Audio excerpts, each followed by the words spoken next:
If there's one genre I love more than any other on the original PlayStation, it's 2D fighting games, and specifically those from the house of Capcom. I'll admit, this is a bit of an odd choice given that the PlayStation ports of these games were quite often the inferior versions. X-Men vs Street Fighter, anyone? That wasn't always the case though, and occasionally it got something that no other system did. Case in point, JoJo's Bizarre Adventure. While it's not the only console port of this game, and it's definitely not the most arcade perfect, it does provide something that you can't get anywhere else, and compared to loads of other Capcom fighters released for the original PlayStation, this is one of the more playable.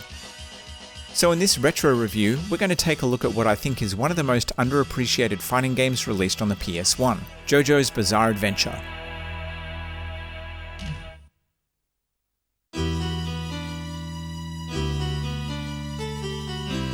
Although it never got a sequel, there are quite a few versions of this game. JoJo's Bizarre Adventure was originally developed for the arcade in 1998. Outside of Japan, it was retitled JoJo's Venture, possibly because of a licensing issue or simply because it was relatively unknown in the West at the time. A year later, an updated version called JoJo's Bizarre Adventure Heritage for the Future was released. This version adds a bunch of new features including 8 new characters, and this time keeps the same title across all regions. The two arcade games were ported to home consoles a number of times. The Dreamcast version, which is simply called JoJo's Bizarre Adventure, includes both the arcade titles, and from a gameplay point of view is arcade perfect. It doesn't have the survival mode, but it does include an easy mode that simplifies the controls for newbies. There was an updated version of the Dreamcast port that was exclusive to Japan. This was called JoJo's Bizarre Adventure Heritage for the Future for Matching Service. This added online play but is otherwise identical. The Dreamcast version was also ported to the PS3 and the Xbox 360 in 2012. These versions were titled JoJo's Bizarre Adventure HD version, and along with a bump in resolution, included a smoothing filter, online multiplayer, and a couple of new modes. Unfortunately, they were delisted from both the PSN and Xbox Marketplace in September of 2014, most likely due to the license expiring. Finally, there's the PlayStation version. This version is unique in that it's based on the original JoJo's Venture arcade game, but includes the additional characters found in Heritage for the Future. Despite being called JoJo's Bizarre Adventure on the title screen, you can still find the JoJo's Venture title throughout the game. It also includes the Super Story Mode, an elongated version of the story mode found in the arcade game, which remains exclusive to the PlayStation to this day. Now, the PlayStation port did get a Western release, which is honestly a bit of a miracle. Red Earth, another CPS3 game, to this date has never been ported to a home console. And while JoJo's Bizarre Adventure is based on a popular manga, it predates the official English translation of the source material by roughly 6 years. In terms of gameplay, it's not the most technical fighter, even by Capcom standards, and the PlayStation port is more of a reimagining than an attempt to bring the arcade experience home.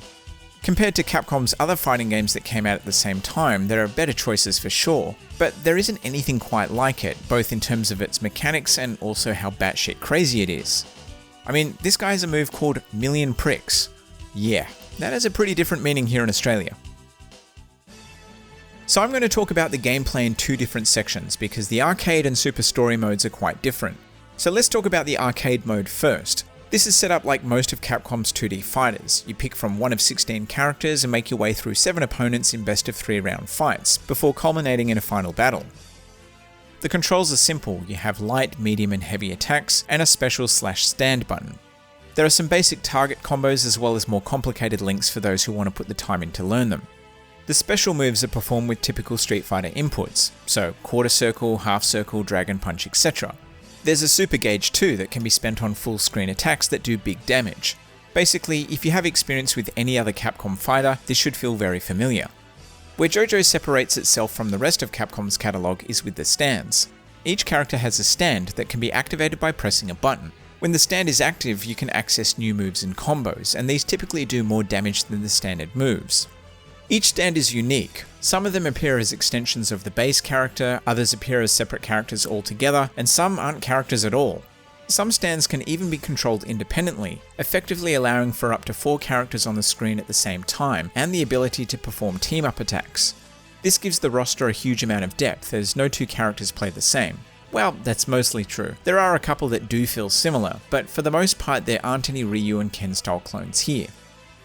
The supers in this game are some of the weirdest I've seen in a Capcom fighter. like this one where you drop a steamroller onto your opponent and then punch it into the ground. Or how about a bird that has a raging demon? And I'm not even sure what's going on here.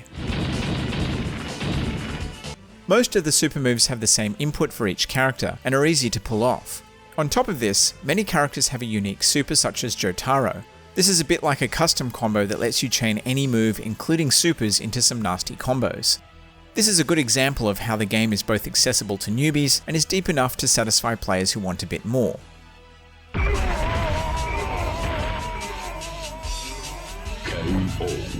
The Super Story Mode, on the other hand, plays very different. It still has plenty of one-on-one fights, but it has heaps of dialogue and minigames too.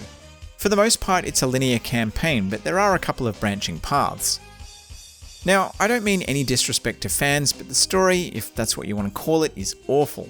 Like I said, I'm not familiar with the manga, and maybe if I was, this would make more sense. That said, I found this a real chore to play through.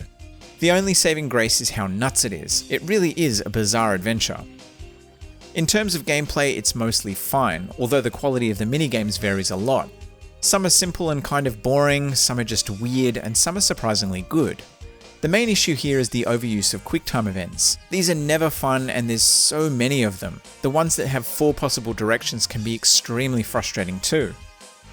Now, when I review a game, I normally try to finish it, even if I'm not loving it, but one of these QuickTime events late in the game completely broke me. You have to react so damn fast that it basically comes down to luck, and this particular one goes on forever.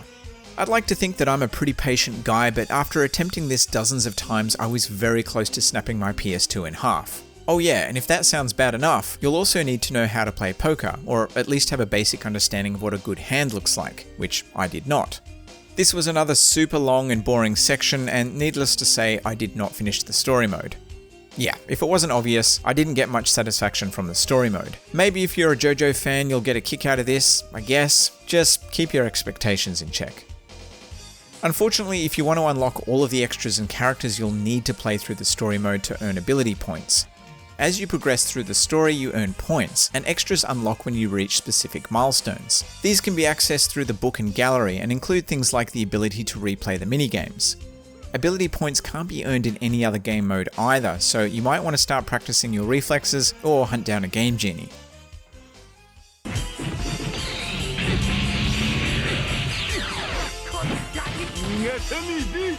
I mentioned earlier that this port of the game is based on the original arcade game, with a few changes that make it unique. One area that is quite different to the arcade is the presentation. Earlier ports of Capcom fighters to the PlayStation are notorious for missing features, downgraded graphics, and poor performance. Overall, JoJo's Bizarre Adventure holds up well, but it was an ambitious port. It's the only CPS3 game that made it to the original PlayStation. Even the mighty Sega Saturn and its additional RAM never got a port of a CPS3 game.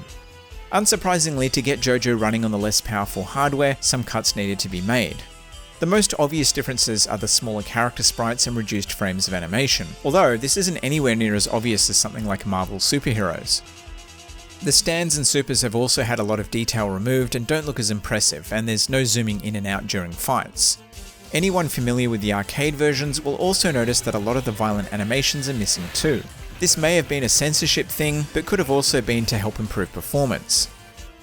The challenge mode from the arcade, which is basically a survival mode, is gone. Instead, the PlayStation port is set up like a typical fighting game with rounds. The story mode from the arcade is kind of what the Super Story mode is, except on the PlayStation it again has less animation, although as mentioned earlier, it's a lot longer.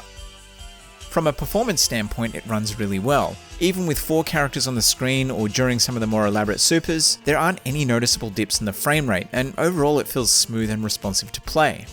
This is definitely one of the better Capcom ports available for Sony's machine. Sure, there are substantial cuts to the presentation, and it doesn't feel quite as fast as the arcade game, but unless you're familiar with the originals, you won't notice these differences.